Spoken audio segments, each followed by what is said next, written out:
Megha Sinha, yes sir. तुम ठीक से लॉगिन करके नहीं आई हो। लॉगिन करके आओ ठीक से। Your roll number is not there, your ID is sir also. Sir rename कर लिए।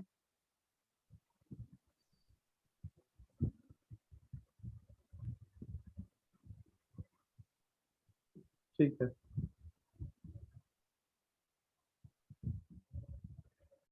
आज हम लोग पढ़ेंगे क्वालिटेटिव मेजर्स। क्या पढ़ेंगे? Qualitative measures. तो क्वांटिटेटिव मेजर्स हो गया था मोर और लेस। क्वालिटेटिव मेजर्स में क्या क्या था, कोई मुझे बताएगा? Yes sir. Hmm sir, public expenditure policy, public डेब्ट पॉलिसी और टैक्सेशन पॉलिसीज। ना, ये फिस्कल पॉलिसी का सर सर rules प्लीज। है। Margin Qualitative- requirement, credit Very of good. Control and moral suasion. Very good. Points क्या क्या है? Margin requirement, number one is margin requirement, number two is moral suasion, and the last one is rationing of credit sir. Rationing of credit. तो ये तीन important point है। इसमें से moral suasion क्या है? Roll number 19।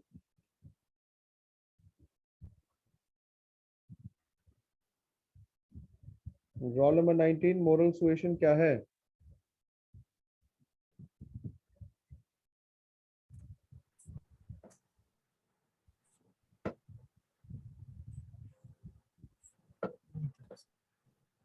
नहीं पता? कोई बताएगा मोरल सुएशन के बारे में? What is moral suasion?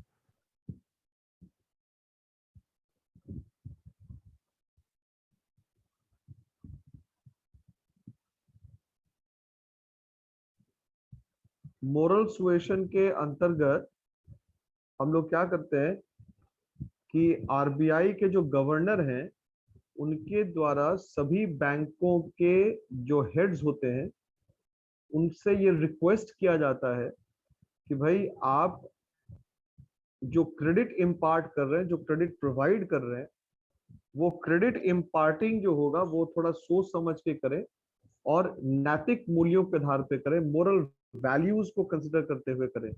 You should not be ignoring moral values while providing credit या while lending in the economy। इसको कहते हैं moral suasion। तो नेक्स्ट पॉइंट है, दैट पॉइंट इज कि मार्जिन रिक्वायरमेंट। मार्जिन रिक्वायरमेंट का मतलब क्या हुआ कि आप कितने अमाउंट को, या अगर आप लोन देना चाहते हैं तो लोन के अगेंस्ट में, जो आप लोन दे रहे हैं उसके अगेंस्ट में आप कितने अमाउंट के एसेट को अपने पास रखते हैं, that is called margin requirement. से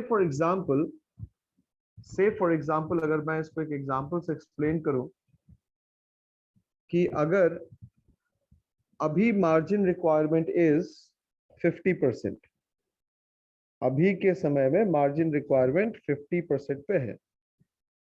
इसका मतलब क्या हुआ कि अगर, इसका मतलब हुआ कि if I want a loan of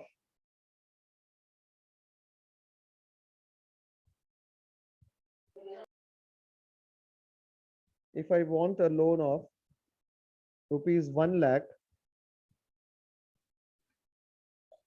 so I will have to keep an asset of the value of asset kept as collateral. Asset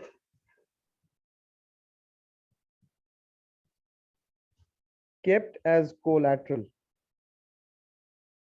Kept as collateral. Asset kept as collateral, ये मुझे कितना रखना पड़ेगा? इसका दुगना रखना पड़ेगा, यानी कि 2 लाख मुझे रखना पड़ेगा। Right.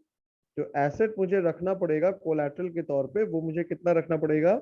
It is 2 lakh of the value of 2 lakhs। तो इसका इफेक्ट क्या हुआ कि आप जितना एसेट रखते हैं, मार्जिन का मतलब ये हो गया कि that value of the asset which has been kept as collateral, जिसके अगेंस्ट में जिसके अगेंस्ट में आप लोन का अमाउंट आपको नहीं मिलता है। अब सपोज कीजिए कि अगर कोलैटरल का वैल्यू 60% होता, तो आपको अगर 1 लाख रुपए का लोन चाहिए था, ठीक है, तो अगर आप 2 लाख रुपए के एसेट को रख रहे हैं, तो 2 लाख के एसेट के अगेंस्ट में आपको अगर हम लोग इसका 60% निकाल दें, तो ये 1,20,000 हो गया। यानी कि फ्री वैल्यू ऑफ एसेट कितना हो गया? 40%। या इसको आप ऐसे समझो, in margin requirement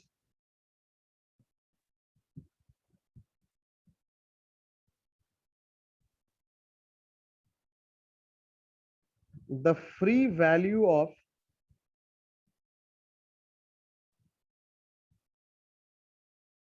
asset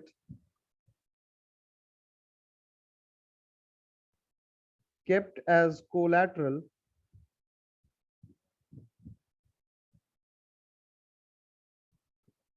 will be given as loan। ठीक है, अब क्या है कि अगर मार्जिन रिक्वायरमेंट 60% है, तो फ्री वैल्यू ऑफ एसेट कितना हो गया? 40%.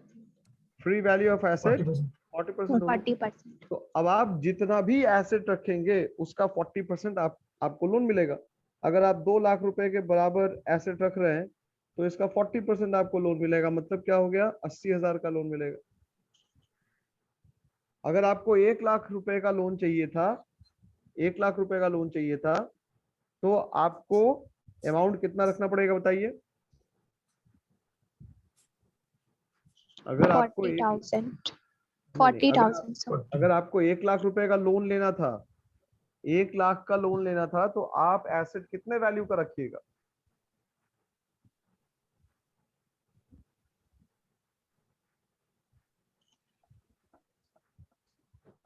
So 60,000.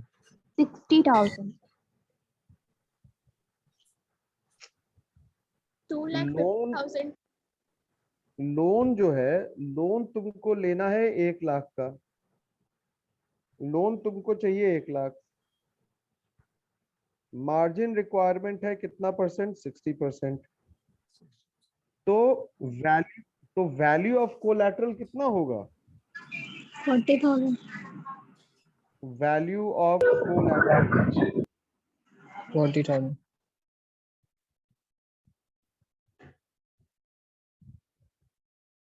Value of collateral kept 2,50,000.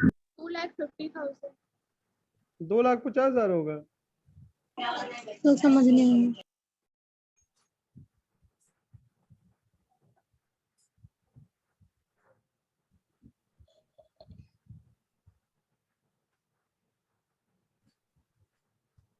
So can you explain more? Margin requirement का मतलब क्या हुआ? What is margin requirement? So margin So the difference between the value of security and the amount of loan is known as marginal requirements.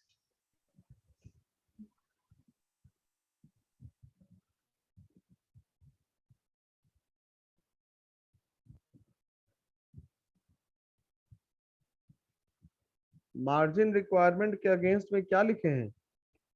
The free value of asset kept as collateral will be given as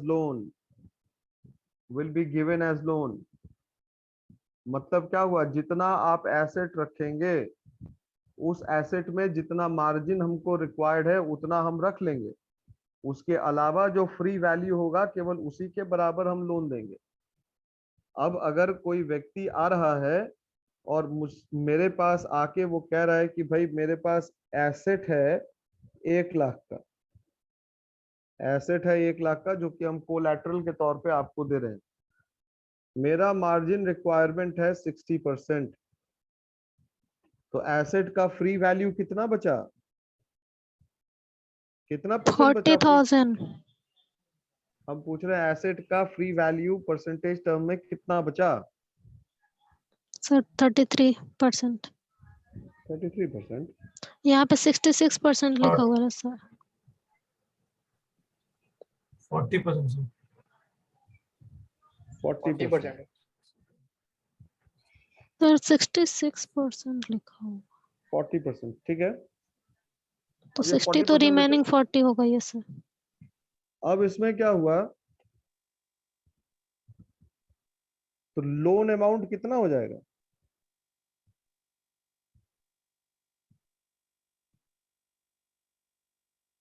loan amount जो bank देगा इसके बाद collateral पे कितना होगा? 40,000 sir, 40,000। 40,000 होगा। अब अगर मुझे, मेरा सवाल है कि मुझे लोन चाहिए,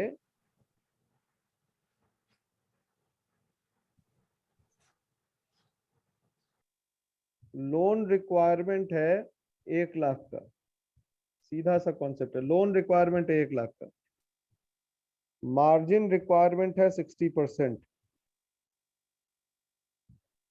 तो value of asset to be kept as collateral क्या होगा?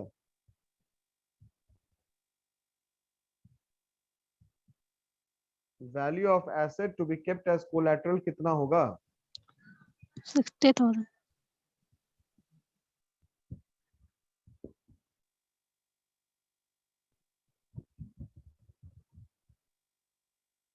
कितना होगा इसका आंसर?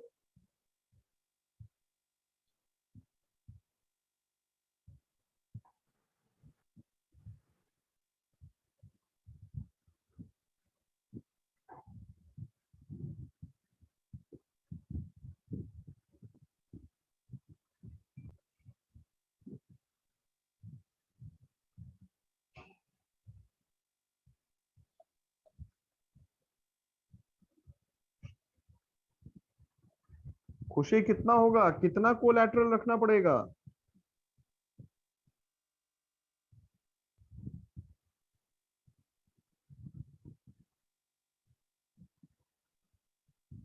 सर 40,000। मतलब तुम 40,000 का एसेट रखोगे और 1 लाख का तुमको लोन मिल जाएगा?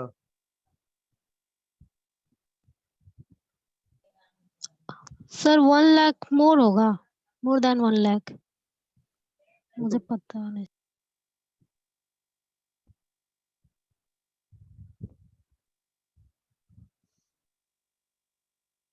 क्या हो जी, कहाँ गए सब कोई? खुशी 2,50,000 2,50,000 कैसे निकाले? कैसे सर, निकाले? बारी बारी से प्लस करके सर, ऐसे ही जैसे 2,50,000 का 40% निकाले तो 1 लाख आया। देखो सिंपल सा कॉन्सेप्ट समझो कि मार्जिन रिक्वायरमेंट है 60%। मार्जिन आप कोई भी एसेट रखिएगा उसका 60% का वैल्यू के बराबर आपको लोन नहीं मिलेगा। लोन अमाउंट सिर्फ होगा कितने, 40%। जो भी आप एसेट रखिएगा उसका 40% ही आपको लोन मिलेगा। तो अगर किसी भी अमाउंट का 40% है 1 लाख, किसी भी अमाउंट का 40% है 1 लाख, देन उसका 100% 2,50,000। Yes sir. 25,000। तो x of 40% is equal to 1 lakh. इसका वैल्यू होगा 2x by 5 is equal to 1 lakh. x बराबर हो जाएगा 2.5 लाख। तो जो लोन का अमाउंट हमको रखना, जो एसेट का वैल्यू हमको कोलैटरल के तौर पे रखना है वो 2.5 लाख का होगा। 2.5 लाख का 40% निकालेंगे तब जाके 1 लाख आएगा जो 1 मुझे लाख। लोन मिलेगा। Yes sir. तो मार्जिन रिक्वायरमेंट का मतलब होता है कि आप लोन जो लेते हैं, लोन लेने के लिए आपको जो एसेट आप रखिएगा उसका कितना वैल्यू का एसेट ब्लॉक हो गया, जो रिमेनिंग एसेट बचा केवल उसी पे आपको लोन डिस्पर्स किया जाएगा। तो अगर मार्जिन रिक्वायरमेंट जैसे जैसे बढ़ाया जाएगा वैसे वैसे किसी के पास एसेट उतना नहीं होगा। जैसे जैसे मार्जिन रिक्वायरमेंट बढ़ाया जाएगा, अब मान लीजिए मार्जिन रिक्वायरमेंट को सरकार ने कर दिया 75%, 75% मार्जिन रिक्वायरमेंट। तो लोन के लिए यानी कि फ्री वैल्यू ऑफ एसेट कितना बचा? Free value of 25%. 25%. Free value of asset is equal to कितना बचेगा? 35. 35. 25. 25 sir. 100 माइनस 75 बराबर 35 होता है नहीं? Sorry sir, 25. 25. 25%। अब अगर लोन रिक्वायरमेंट जो है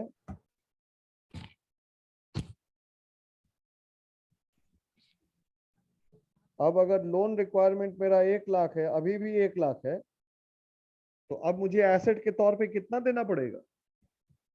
तो x of 25% 1 lakh, 2 lakh, sir. 4 lakh 2 lakh. तो ये x is equal to 4 lakh. 4 lakh. Yes, sir. Solve तो करो, अंदाजी टक्कर क्यों बोलते हो तुम लोग? सर हमें 4 लाख ही बोले थे। अरे तुमको नहीं बोल रहे हैं, जो लोग बोल रहा है 2-2 लाख रुपए, कैलकुलेट तो करो कम से कम। Yes, 4 lakh sir. की Yes, sir. 25% है 1 lakh, तो 100% 4 lakh. 25. तो ये जो 4 लाख रुपए का आपको एसेट रखना होगा, अब आपको तब जाके 1 लाख का लोन मिलेगा। पहले आपको एसेट कितना रखना पड़ रहा था, कितने वैल्यू का? 2.5 लाख रुपए का एसेट रखना पड़ रहा था, तब जाके एक लाख का मिल जा रहा था। यानी कि 1.5 लाख रुपए का एसेट आपको ज्यादा रखना पड़ेगा। तो जिसके पास एसेट नहीं होगा उसको लोन कम मिलेगा। तो अगर इन्फ्लेशन का केस है, इन्फ्लेशन के केस में आरबीआई की कोशिश क्या रहती है कि किस तरीके से लोन के अमाउंट को कम कर दिया जाए, यानी कि चीप मनी को कम कर दिया जाए, लोग लोन कम लें। तो जैसे ही लोग लोन कम लेने आएंगे तो मनी फ्लो घट जाएगा, डिमांड कम हो जाएगा, परचेजिंग पावर कम होगा, डिमांड कम होगा, इन्फ्लेशन ऑटोमेटिकली कंट्रोल हो जाएगा। तो इसी तरीके से ये काम करता है। तो जब इन्फ्लेशन का सिनेरियो है, तो इन्फ्लेशन के सिनेरियो में क्या किया जाता है? बैंक रेट को बढ़ा दिया जाता है, सॉरी ये मार्जिन रिक्वायरमेंट को बढ़ा दिया जाता है, लेकिन डिफ्लेशन के केस में मार्जिन रिक्वायरमेंट को घटा दिया जाता है।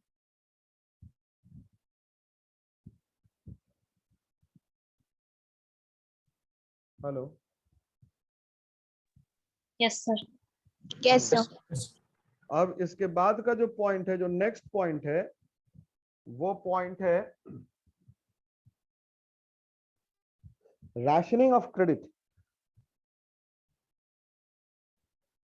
ये राशनिंग ऑफ क्रेडिट का मतलब क्या हुआ? What is this rationing of credit?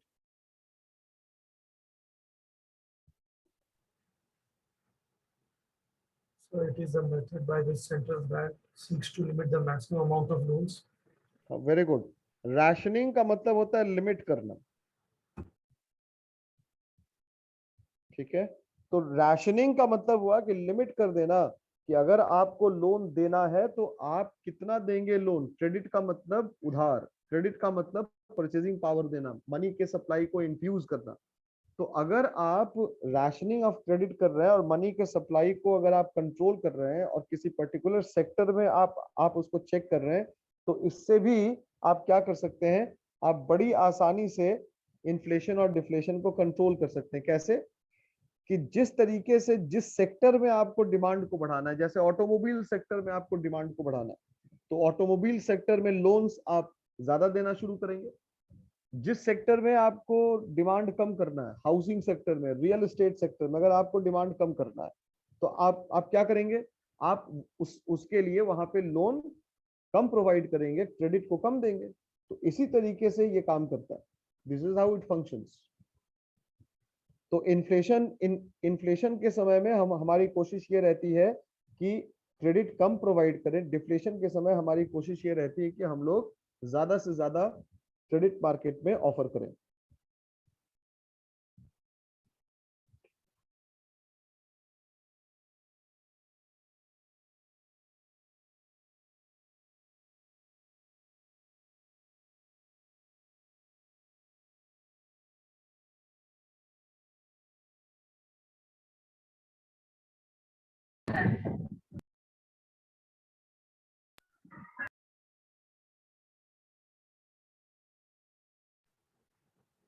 Sir आपका माइक म्यूट है। सर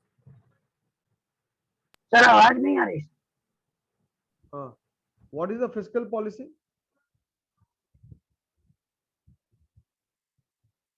फिस्कल पॉलिसी क्या है? Fiscal policy is formulated by Government of India, Ministry of Finance. और खुशी इसके अलावा? This policy's objective is to maintain price stability. ठीक है, तो देखिए हम लोग जिसके ऊपर बात कर रहे हैं कि फिस्कल पॉलिसी, जैसा दो आंसर्स आया कि fiscal policy is a policy which is formulated by the ministry of finance, government of India, और दूसरा आया कि fiscal policy is a policy which is formulated to bring about price stability in the system. Price stability को कैसे control किया जाए। तो actually में फिस्कल पॉलिसी क्या है?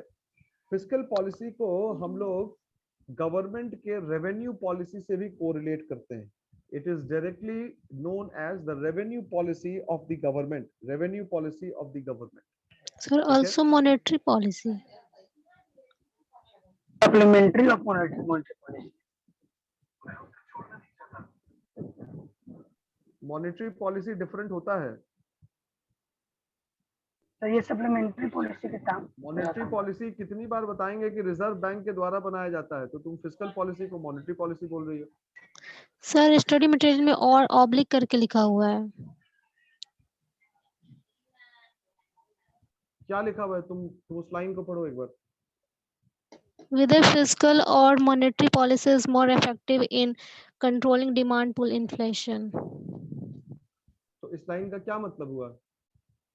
क्या फिस्कल या फिर मॉनेटरी पॉलिसी ज्यादा इफेक्टिव है डिमांड पुल इन्फ्लेशन को कंट्रोल करने में? दो पॉलिसी हुई ना, कौन सा बेहतर है, ये या ये?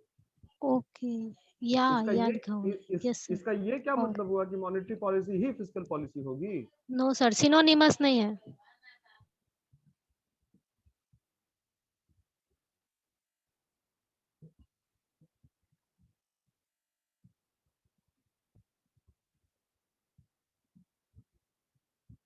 मॉनेटरी पॉलिसी इतनी बार बता चुके हैं कि वो आरबीआई बनाती है। फिस्कल पॉलिसी बार बार बता चुके हैं कि मिनिस्ट्री ऑफ फाइनेंस बनाती है।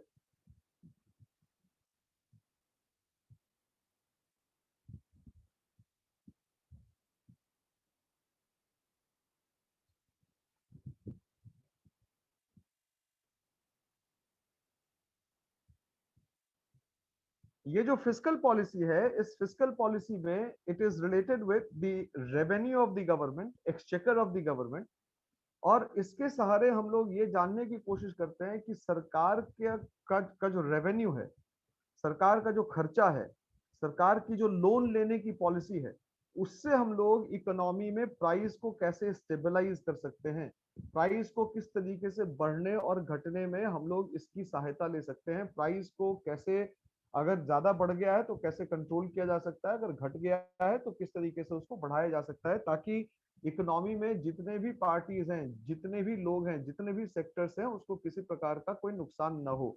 Monetary policy and fiscal policy दोनों ही पॉलिसी ऐसी है जिसका ऑब्जेक्टिव एक है, लेकिन दो पॉलिसीज ऐसी हैं जो एक दूसरे को कॉम्प्लीमेंट करती हैं, सप्लीमेंट करती हैं, और अलग अलग रास्ते से एक ही ऑब्जेक्टिव पे पहुंचने की कोशिश करती हैं।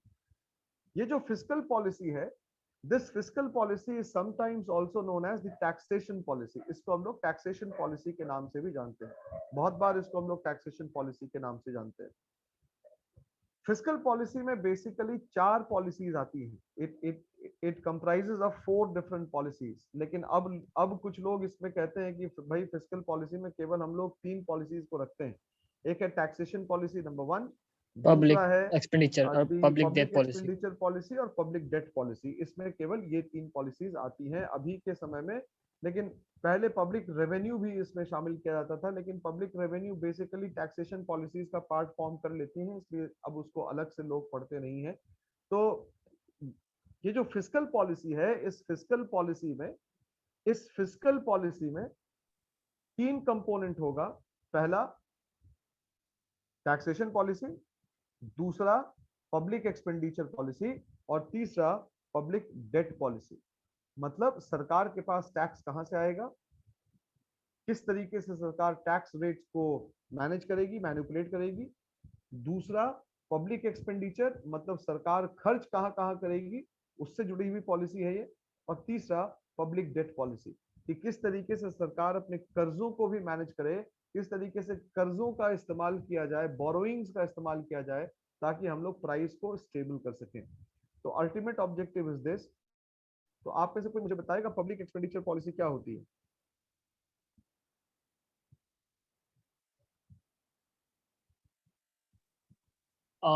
जैसे पब्लिक एक्सपेंडिचर पॉलिसी उसको बोलते हैं जो कि इंक्लूड किया जाता है गवर्नमेंट के द्वारा, जहाँ पे सोशल वेलफेयर एक्टिविटीज को ये करते हैं। आई मीन तो इसके सहारे हम लोग किस तरीके से इन्फ्लेशन और डिफ्लेशन को कंट्रोल कर सकते हैं? पब्लिक एक्सपेंडिचर के सहारे how can we control inflation and deflation?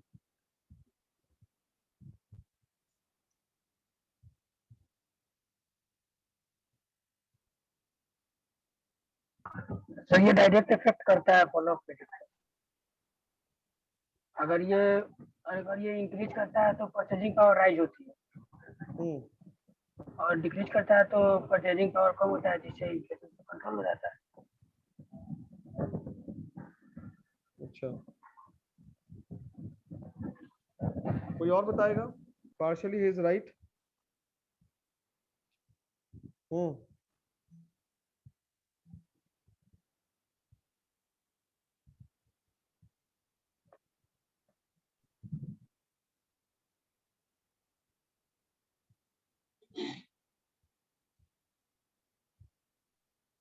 देखिए क्या है इसमें, पब्लिक एक्सपेंडिचर को हम लोग क्या कहते हैं? सरकार के द्वारा किया गया खर्च, सरकार के द्वारा किया गया खर्च। पब्लिक एक्सपेंडिचर बेसिकली हम लोग इसको एक वेलफेयर एक्सपेंडिचर भी मानते हैं, एक ऐसा एक्सपेंडिचर जो सोशल डेवलपमेंट के लिए खर्च किया जाए, सोशल इंफ्रास्ट्रक्चर के बिल्ड करने में खर्च किया जाए। अब जब सरकार खर्च कर रही है, सरकार जब खर्च कर रही है तो इसका पर्पस क्या है? सरकार का पर्पस है इन्फ्लेशन को कम करना और डिफ्लेशन को भी ठीक करना, मतलब प्राइस स्टेबिलिटी लेके आना। अगर सरकार पब्लिक एक्सपेंडिचर ज्यादा करेगी तो इसका इम्पैक्ट क्या होगा? अगर सरकार पब्लिक एक्सपेंडिचर ज्यादा कर रही है तो इकोनॉमी में flow of purchasing power directly बढ़ जाएगा, फ्लो ऑफ परचेजिंग पावर बढ़ेगा, मनी सप्लाई बढ़ जाएगा। मनी सप्लाई बढ़ेगा तो डिमांड बढ़ेगा, डिमांड बढ़ेगा। लेकिन क्या सप्लाई बढ़ रहा है? क्या बढ़ते हुए डिमांड को सप्लीमेंट करने के लिए सप्लाई बढ़ा? द आंसर इज नो, क्योंकि ये जो पब्लिक एक्सपेंडिचर सरकार कर रही है, this public expenditure is not in the nature of productive. ये प्रोडक्टिव एक्सपेंडिचर नहीं है, ये नॉन प्रोडक्टिव एक्सपेंडिचर है। इससे इकोनॉमी में प्रोडक्शन नहीं बढ़ रहा है, इससे इकोनॉमी में सप्लाई नहीं बढ़ेगी।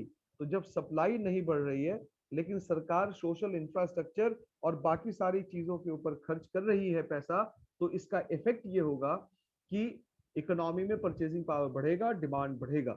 तो जब डिमांड बढ़ गया लेकिन सप्लाई उस बढ़े हुए डिमांड को मैच नहीं कर रहा तो इन्फ्लेशन होगा। तो इन्फ्लेशन के समय में पब्लिक एक्सपेंडिचर को कंट्रोल करना पड़ेगा, इन्फ्लेशन के समय में पब्लिक एक्सपेंडिचर को कम करना पड़ेगा।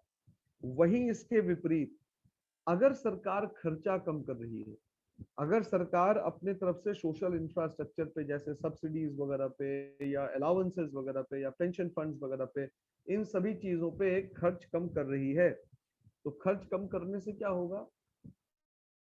फ्लो ऑफ मनी कम गया, सिस्टम में पैसा कम गया। जब पैसा कम जाएगा तो लोगों के पास परचेजिंग पावर कम आएगा, जब परचेजिंग पावर कम आएगा तो लोग डिमांड कम करेंगे। लेकिन सप्लाई तो अभी बनी हुई है, सप्लाई है, तो सप्लाई ज्यादा है, डिमांड कम है, इससे डिफ्लेशनरी सिचुएशन आपको एक्सपीरियंस करने को मिलेगा। तो इसको कंट्रोल करने के लिए क्या करेगी सरकार? डिफ्लेशन के समय में it will try to increase the expenditure of the government on some social infrastructure schemes, yeah, providing other social benefit nets so that people have more purchasing power in their hands and they go on to increase their demand, which will ultimately match this existing supply level, and it will help the subdued prices, the lowered prices in the economy to slowly go up and control the problem of inflation. तो ये हुआ public expenditure policy. अब हम लोग बात करते हैं public debt policy. Public debt policy किस तरीके से इन्फ्लेशन को कंट्रोल करती है या डिफ्लेशन को कंट्रोल करती है? एनीबॉडी?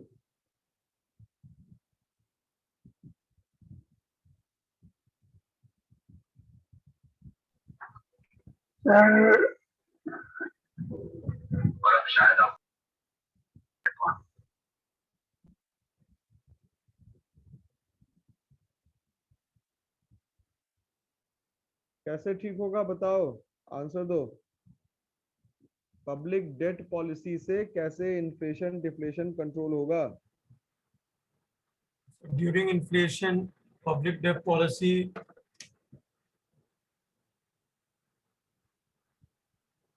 सर इन्फ्लेशन के दौरान पब्लिक डेट पॉलिसी को सरकार इंक्रीज कर देती है, जिससे कि परचेजिंग पावर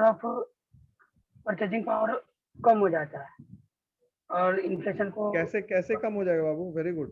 कैसे कम हो जाएगा इन्फ्लेशन के समय? जब पब्लिक डेट बढ़ेगा, गवर्नमेंट जब पब्लिक डेट बढ़ाएगी उधारी बढ़ जाएगी, जिसकी वजह से परचेजिंग पावर कम हो जाएगा क्योंकि मनी फ्लो रुक जाएगा। चलो ठीक है। somebody else?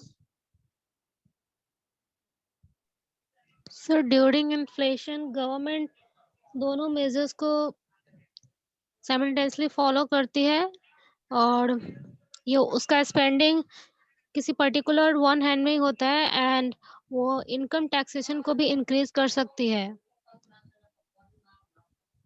लाइक वो टैक्सेशन पॉलिसी का पार्ट फॉर्म करेगा। ये पब्लिक डेट की बात हो रही है।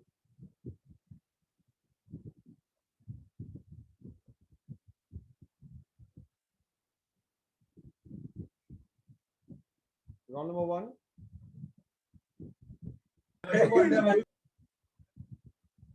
Yes sir. हाँ, क्या होगा public debt? Sir public debt policy का मतलब होता है कि बोरोइंग्स बाय द गवर्नमेंट। तो ड्यूरिंग इन्फ्लेशन गवर्नमेंट क्या करती है कि वो मतलब लिक्विडिटी उस समय बढ़ जाता है, मतलब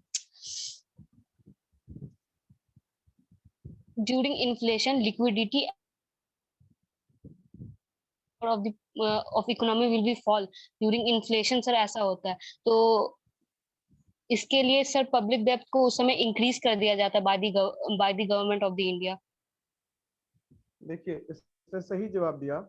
पब्लिक डेट का मतलब क्या होता है कि सरकार बोरो करती है, सरकार लोन लेती है। डेट का मतलब कर्ज। तो जब सरकार कर्ज ले रही है तो सरकार कर्ज क्यों ले रही है? हो सकता है वाकई में उसको पैसे की जरूरत हो, मैं ये नहीं कह रहा कि उसको पैसे की जरूरत नहीं होगी। सरकार बोरोइंग्स कर सकती है अलग अलग प्रोजेक्ट्स के थ्रू, लेकिन उसके पीछे अगर ये करती है तो कुछ खास मंशा भी रहती है, कुछ खास उसका थॉट प्रोसेस भी रहता है, कुछ खास पॉलिसी भी होती है। वो थॉट प्रोसेस क्या है, वो पॉलिसीज क्या है कि अगर इकोनॉमी में इन्फ्लेशन है, इसका मतलब ये हुआ कि इकोनॉमी में प्राइस ज्यादा है। प्राइस ज्यादा क्यों है? क्योंकि डिमांड ज्यादा है। डिमांड ज्यादा क्यों है? क्योंकि लोगों के हाथ में परचेसिंग पावर, और जैसा रॉ नंबर 1 ने वर्ड का इस्तेमाल किया, लिक्विडिटी ज्यादा है, लिक्विडिटी मार्केट में ज्यादा है। परचेसिंग पावर को लिक्विडिटी भी हम लोग कहते हैं। तो वो लिक्विडिटी आई कहां से? तो वो लिक्विडिटी क्रिएट करने का या लिक्विडिटी इन्फ्यूज करने का अधिकार सिर्फ और सिर्फ कमर्शियल बैंक्स के पास है और बाकी सारे फाइनेंशियल इंस्टीट्यूशंस के पास है। अब क्या हुआ, उन बैंकों ने लोन देना स्टार्ट किया।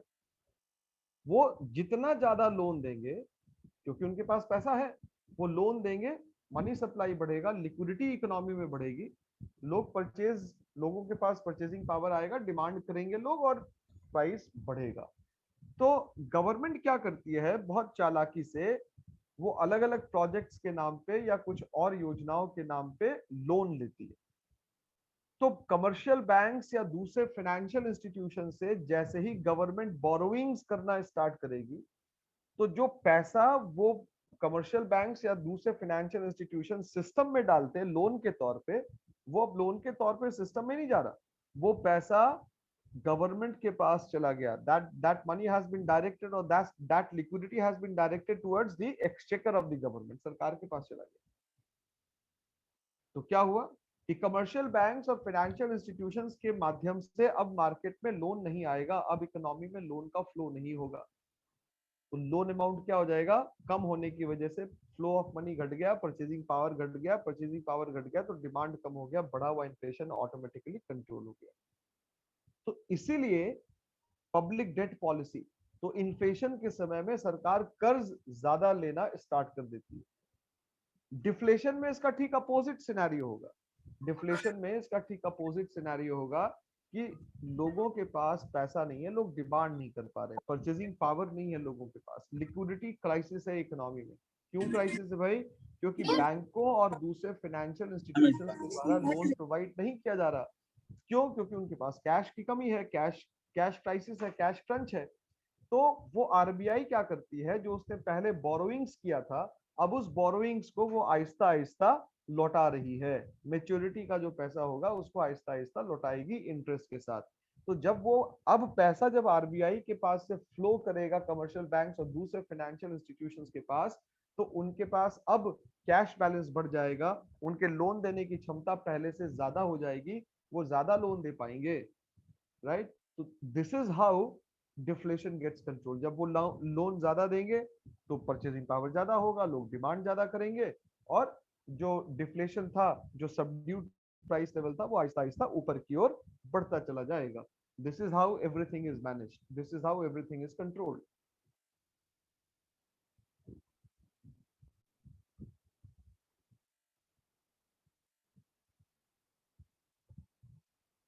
अब आइए हम लोग बात करते हैं टैक्सेशन पॉलिसी के ऊपर। टैक्सेशन पॉलिसी क्या है? What is taxation policy?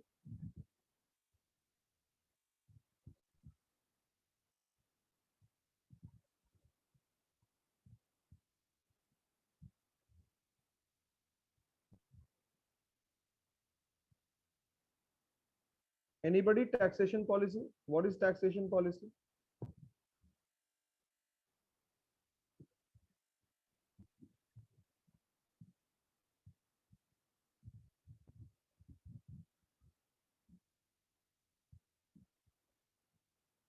कोई नहीं बताएगा। टैक्सेशन, हाँ बोलो बोलो बोलो, गुड, बताओ। तो इसको पब्लिक रेवेन्यू के पॉलिसी के रूप में बताया जाता है। इन्फ्लेशन के दौरान गवर्नमेंट टैक्स रेट को बढ़ा देती है, ठीक है। इसकी वजह से डिफ्लेशन के कारण सर टैक्स रेट को घटा दी। देखिए, इन्फ्लेशन को कंट्रोल करने के लिए टैक्स रेट को घटाया जाता है। हाँ ठीक है। तो टैक्सेशन पॉलिसी को रेवेन्यू पॉलिसी भी कहते हैं, लेकिन इसलिए कहते हैं क्योंकि सरकार के रेवेन्यू में एक मेजर हिस्सा टैक्सेशन का है। लेकिन रेवेन्यू में और भी बहुत सारी चीजें आएंगी। सरकार के पास जो पेनल्टीज आती हैं, ड्यूटीज आते हैं, फाइन्स आता है, या फीस जो वो कलेक्ट करती है, ये सारी चीजें उसके रेवेन्यू पॉलिसी का पार्ट फॉर्म करता है। Taxation policy is a part of revenue policy, broader revenue policy of the government. Taxation policy को हम लोग कर नीति हिंदी में कहते हैं। पहले तो कोई बताएगा टैक्स क्या है? What is tax? पॉलिसी को तो छोड़ दो, पहले ये बताओ कि टैक्स होता क्या है।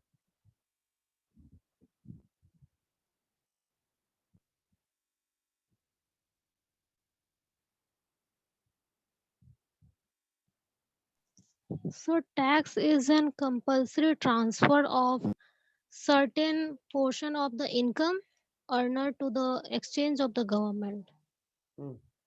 टैक्स क्या हुआ? तो ये सोर्स ऑफ इनकम है। हाँ, no doubt source of income है, लेकिन इसका जो एक्चुअल डेफिनेशन है जो अभी अभी मिला, टैक्स क्या है? Tax is a compulsory transfer. Nobody wants to pay tax, nobody wants to pay tax. Even I also am not willing to pay tax, but I am being forced to pay tax. मुझे मेरी ये बाध्यता है कि मुझे tax देना पड़ेगा। तो tax is a compulsory transfer out of where? Out of the income earned by the income earner. किसको देना? सरकार के खजाने में जो पैसा ट्रांसफर किया जाता है उसको हम लोग टैक्स कहते हैं। क्यों देते हैं? इसके पीछे ऑब्जेक्टिव बड़ा सिंपल है। इसके पीछे ऑब्जेक्टिव दो है। पहला ऑब्जेक्टिव ये कि सरकार चलाने के लिए सरकार को पैसा चाहिए, एडमिनिस्ट्रेटिव एक्सपेंसेस को मीट करने के लिए पैसा चाहिए, और सोशल इंफ्रास्ट्रक्चर को डेवलप करने के लिए पैसा चाहिए, इकोनॉमिक परफॉर्मेंस के लिए पैसा चाहिए। ये तो एक रीजन हुआ। दूसरा रीजन इसका ये है कि सरकार क्या करती है कि टैक्स को कलेक्ट करती है, और टैक्सेशन जो पॉलिसी है वो एक बहुत पावरफुल टूल है जिससे सरकार इनकम इनइक्वालिटी को कम करती है, आय की असमानता को कम करने की एक बहुत मजबूत ये आधारशिला रखता है। कैसे? जिसके पास इनकम ज्यादा है उनसे सरकार टैक्स ज्यादा लेती है, जिसके पास इनकम कम है या जो कम इनकम अर्न करते हैं उनसे सरकार टैक्स कम लेती है। तो इसका इफेक्ट क्या हो रहा है? इसका सीधा सा इफेक्ट ये हो रहा है कि वो जो गैप था, इनकम इनइक्वालिटी गैप, वो आहिस्ता आहिस्ता कम हो रहा है, वो रिड्यूस हो रहा है, इट इज बीइंग रिड्यूस्ड। तो अब जो सरकार के पास पैसा आया टैक्स कलेक्ट करके, वो सरकार सोशल डिस्ट्रीब्यूशन करती है, क्योंकि अब गवर्नमेंट उस पैसे का, उस रिसोर्स की ओनर हो गई। तो अब सरकार ये तय करेगी कि किसके किसके बीच में कहां कहां पर उस पैसे को देना चाहिए, बांटना चाहिए। तो ये तो पॉइंट था इस तरीके से। तो टैक्स दो तरीके का, एक डायरेक्ट टैक्स और दूसरा इनडायरेक्ट टैक्स। और टैक्सेशन पॉलिसी के तहत बहुत सिंपल सी चीजें होती हैं। क्या होती है इसके अंतर्गत? कि टैक्स, जैसा मैंने बताया कि इससे हमारे परचेजिंग पावर पे सीधा इफेक्ट पड़ता है। टैक्स हैज और tax rates have a direct impact on the purchasing power of the income earner. ये नेट इनकम को सीधा इफेक्ट करता है, नेट इनकम को ये सीधा डायरेक्टली इफेक्ट करता है। कैसे इफेक्ट करता है? ये हमारे डिस्पोजेबल इनकम, जैसे आपने एग्रीगेट डिमांड में पढ़ा होगा डिस्पोजेबल इनकम, तो ये डिस्पोजेबल इनकम को इफेक्ट करता है। डिस्पोजेबल इनकम का फॉर्मूला हम लोगों ने पढ़ा था, टोटल इनकम में से जब हम लोग टैक्स को घटाएंगे, जो पर्सनल टैक्सेस होता है, जब उसको हम लोग माइनस करेंगे, then we will be getting at disposable income. तो यही कॉन्सेप्ट है। अब इसमें क्या है कि जब हम लोग टैक्सेशन की बात करते हैं, तो जब इन्फ्लेशन है, इन्फ्लेशन का मतलब जब इकोनॉमी में प्राइस राइज है। अगेन, प्राइस राइज कब होगा? जब इकोनॉमी में डिमांड ज्यादा होगा। डिमांड कब ज्यादा होगा? जब परचेजिंग पावर ज्यादा होगा और इजी मनी अवेलेबल होगा। इजी मनी यानी कि चीप मनी पूरे सिस्टम में अवेलेबल होगा, तो इसको कम करने की कोशिश होगी। कैसे? सरकार कहेगी कि भैया हम टैक्स रेट बढ़ा देंगे। जो सरकार पहले 10% टैक्स दिया करती थी, अब सरकार कह रही है हम 15% टैक्स देंगे। तो अगर मेरी आमदनी पहले 100 रुपए थी और उसमें से मैं 10% सरकार को टैक्स के रूप में दे रहा था, तो मेरे पास 90 रुपए बच रहे थे। My disposable income was ₹90 and my demand was affected by ₹90. Now what happens if the government feels that if the economy is having more of purchasing power or more of liquidity, it will raise the tax rates. Now what it does, it raises the tax from 10% to 15%. Now if I am earning the same amount of ₹100, I will be paying 15 rupees of tax instead of 10 rupees of tax. Now the fund or the income available with me will be only ₹85, which will be less, or which is less than what it was previously when the tax rate was 10%. So it shows that my purchasing power has reduced, and because my purchasing power has gone down, I will be focusing more upon consumption, and rather than, तो मेरा demand automatically क्या होगा? कम हो जाएगा। This is how it all operates. And the case reverses if there is deflation in the system. If there is deflation, it means what? The general price level in the economy is low. People are demanding less because people have lower purchasing power because of n number of reasons. So the government, through its taxation policy, adopts a policy wherein it reduces the tax rates. Now, when the tax rates are being reduced, the income earner are left with higher income. They are left with more disposable income, and as a result of more disposable income, they will be demanding more, and the low-lying demand in the economy will slowly pick up, will go up and match the supply, which will help to raise the price level in the system and control deflation. This is how the fiscal policy operates.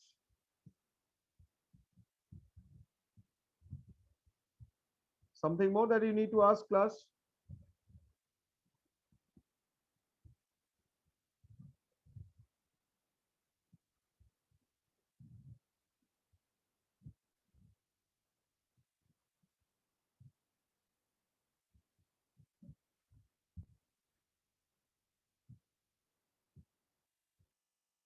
Is it done then?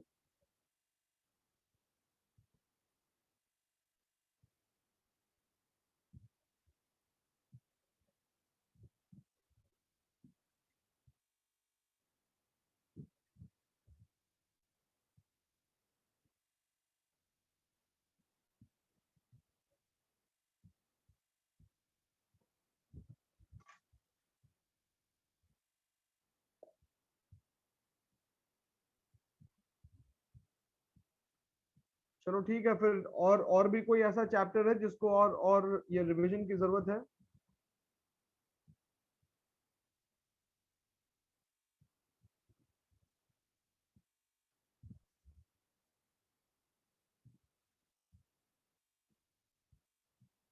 Hello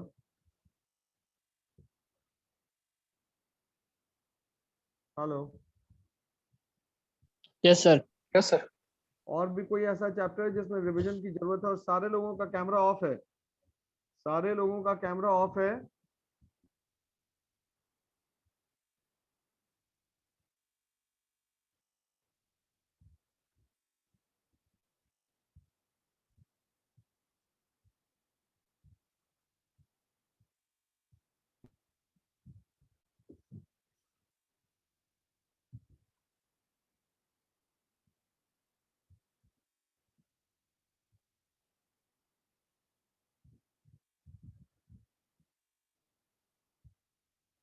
चलो ठीक है,